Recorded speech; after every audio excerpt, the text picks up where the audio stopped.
Un atelier de présentation et de validation des réformes relatives au système d'immatriculation des véhicules et du permis de conduire a eu lieu cette semaine à Abidjan, en présence du ministre ivoirien des Transports, Amadou Koné. Une soixantaine de participants composés des responsables et agents des structures sous tutelle du ministère des Transports, des représentants des cabinets ministériels concernés, des administrations publiques parties prenantes, des concessionnaires privés, des organisations de la société civile, des organisations professionnelles du secteur du transport routier ont pris part à cet atelier qui a démarré le mercredi et a pris fin, le jeudi 8 septembre 2022.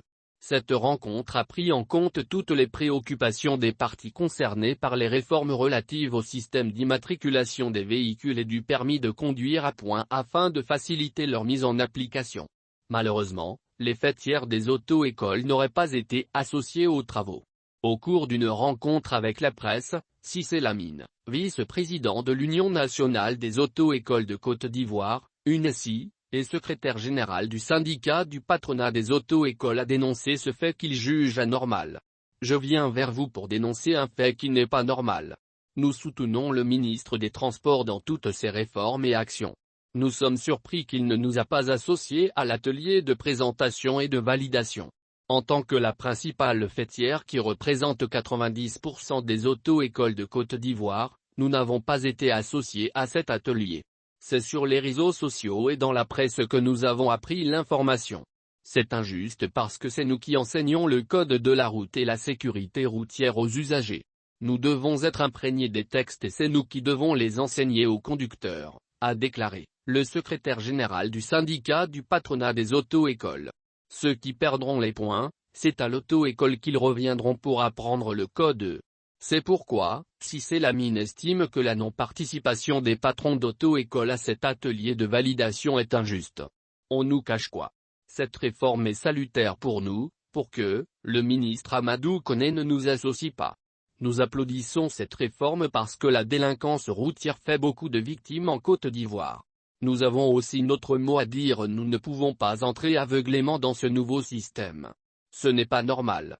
Le ministère doit faire confiance à Guillaume Coco, le président de l'Union nationale des auto-écoles de Côte d'Ivoire qui est un sachant. Il a enseigné le code de la route et la sécurité routière en Europe.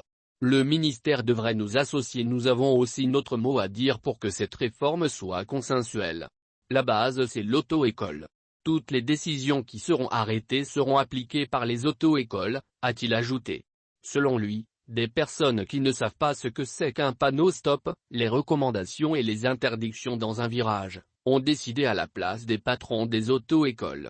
Il souhaite enfin que le ministère des Transports répare cette injustice en associant prochainement les patrons des auto-écoles qui ont leur mot à dire dans la mise en œuvre de cette réforme. Un atelier de présentation et de validation des réformes relatives au système d'immatriculation des véhicules et du permis de conduire a eu lieu cette semaine à Abidjan, en présence du ministre ivoirien des Transports, Amadou Koné. Une soixantaine de participants composés des responsables et agents des structures sous tutelle du ministère des Transports, des représentants des cabinets ministériels concernés, des administrations publiques parties prenantes, des concessionnaires privés, des organisations de la société civile, des organisations professionnelles du secteur du transport routier ont pris part à cet atelier qui a démarré le mercredi et a pris fin, le jeudi 8 septembre 2022. Cette rencontre a pris en compte toutes les préoccupations des parties concernées par les réformes relatives au système d'immatriculation des véhicules et du permis de conduire à point afin de faciliter leur mise en application. Malheureusement, les fêtières des auto-écoles n'auraient pas été associées aux travaux. Au cours d'une rencontre avec la presse, Cissé Lamine, vice-président de l'Union nationale des auto-écoles de Côte d'Ivoire, UNESI, et secrétaire général du syndicat du patronat des auto-écoles a dénoncé ce fait qu'il juge anormal.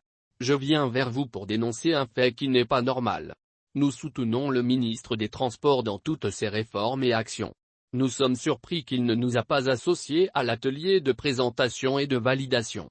En tant que la principale fêtière qui représente 90% des auto-écoles de Côte d'Ivoire, nous n'avons pas été associés à cet atelier. C'est sur les réseaux sociaux et dans la presse que nous avons appris l'information. C'est injuste parce que c'est nous qui enseignons le code de la route et la sécurité routière aux usagers. Nous devons être imprégnés des textes et c'est nous qui devons les enseigner aux conducteurs, a déclaré le secrétaire général du syndicat du patronat des auto-écoles. Ceux qui perdront les points, c'est à l'auto-école qu'ils reviendront pour apprendre le code. C'est pourquoi, Cissé Lamine estime que la non-participation des patrons d'auto-école à cet atelier de validation est injuste. On nous cache quoi? Cette réforme est salutaire pour nous, pour que, le ministre Amadou Koné ne nous associe pas. Nous applaudissons cette réforme parce que la délinquance routière fait beaucoup de victimes en Côte d'Ivoire. Nous avons aussi notre mot à dire, nous ne pouvons pas entrer aveuglément dans ce nouveau système. Ce n'est pas normal. Le ministère doit faire confiance à Guillaume Coco, le président de l'Union nationale des auto-écoles de Côte d'Ivoire qui est un sachant. Il a enseigné le code de la route et la sécurité routière en Europe. Le ministère devrait nous associer, nous avons aussi notre mot à dire pour que cette réforme soit consensuelle.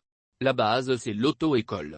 Toutes les décisions qui seront arrêtées seront appliquées par les auto-écoles, a-t-il ajouté. Selon lui, des personnes qui ne savent pas ce que c'est qu'un panneau stop, les recommandations et les interdictions dans un virage, ont décidé à la place des patrons des auto-écoles. Il souhaite enfin que le ministère des Transports répare cette injustice en associant prochainement les patrons des auto-écoles qui ont leur mot à dire dans la mise en œuvre de cette réforme.